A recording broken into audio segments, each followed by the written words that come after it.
Sappo, welcome to Electronic TV. Thank you very much. Alright, first question. Well, been looking at your portfolio and boy is it extensive. What started you in the drum and bass game way back in like 95, was it?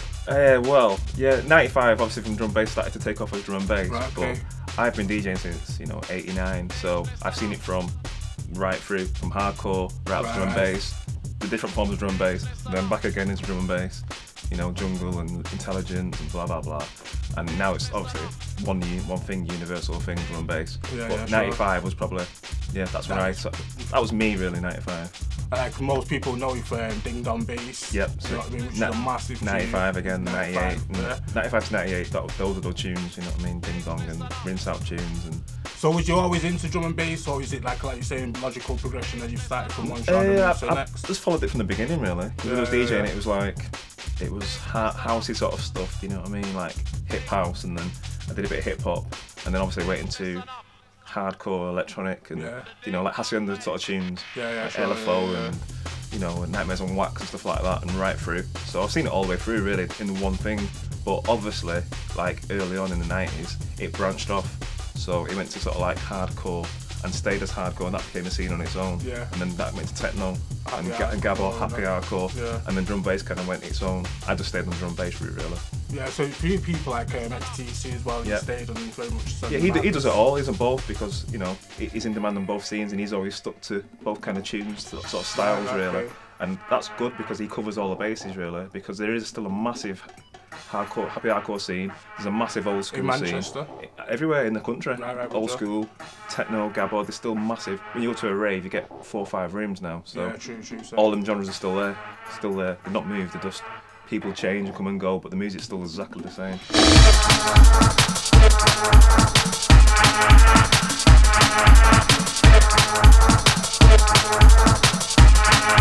Like you say, you started off like DJing first. Was you like a break? Was you a b-boy and a breakdancer back in the day? Yeah, I did the breakdancing and I did tagging. The tagging, getting arrested by the police, tagging, on the buses. Then I did breakdancing and I did I think it's Dance Energy, BBC Two. I did some dancing on that, and that was like breakdancing. Can't do it anymore, do you know what I mean? Then I started DJing in like '89, and then it just carried on from there. So I've always been a DJ. You've always been around amidst the music, basically. Definitely, DJing. That's my first and foremost thing, DJing. So. Do you remember the first time you used a pair of decks? You had a pair of decks? My first pair of decks were. My cousin bought them from me out of a gyro, serious, £14 from this guy down the road, and they had no pitch control, they were just like combi decks, you know what I mean, like proper disco vibes and that. And I used to write down my mixes because the records that I bought only had a certain pitch, so it'd be like, that one mixes with that. I used to go out with a set because I had no pitch control at home, and those were the first decks that I had, so I wish I still had them, you know. Yeah, because that's like put them on the wall. Yeah, definitely, man. £14, you know what I mean. Wow. Deck technically like 400 quid or something, you know what I mean now. So expensive. Yeah, but that was the first. That was like in 89. That was crazy. So when did you decide that you wanted to be a DJ in a club? Probably in 1990. I was at college. I went to Loretto, down round the corner in Hume, and we had like a, the annual party that they have. Right. It's called like the dance or whatever, and everyone was, it was all like 90s hip hop back then, all sort of a little bit of house and that. And so I DJ'd one of them. Vanilla Ice. Yeah. Crazy. Very much that, yeah, very. And I did one. I played at one. It was like the International 2 in Longside or whatever it was.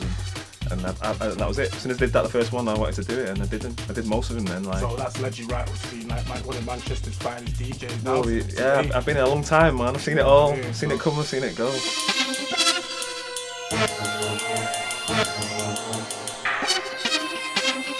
So let's get back to a bit more about production now. You've got a new tune coming out, or is that out now? Yeah, the last release came out on the 16th, so 2 weeks ago. That was Stone Raid.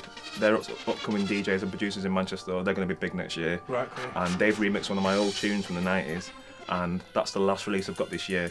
So next year, if we start again, I'm going to do an album, because I've not done one really. The label's been going since 1999. Advisory Records, yeah.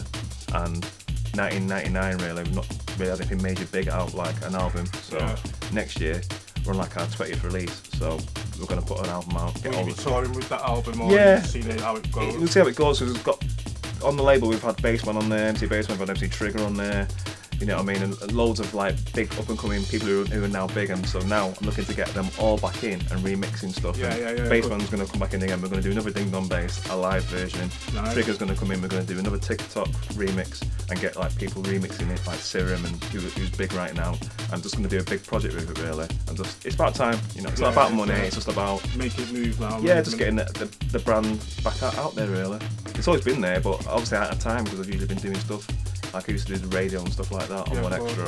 Did that for like 3. Are you still on radio? No, I've left there now. Oh, but I did it for 3.5 years. So when I did that, it was literally just DJing, radio presenting, DJ, and that was it. There's no time for the label or. Yeah, so you know. You have to give way. Yeah, definitely. But now I'm just putting the label back out there next year. Hopefully we've got a big album coming. So it'll be good. Thanks for that, DJ Sappo. Yep, it's all good, mate.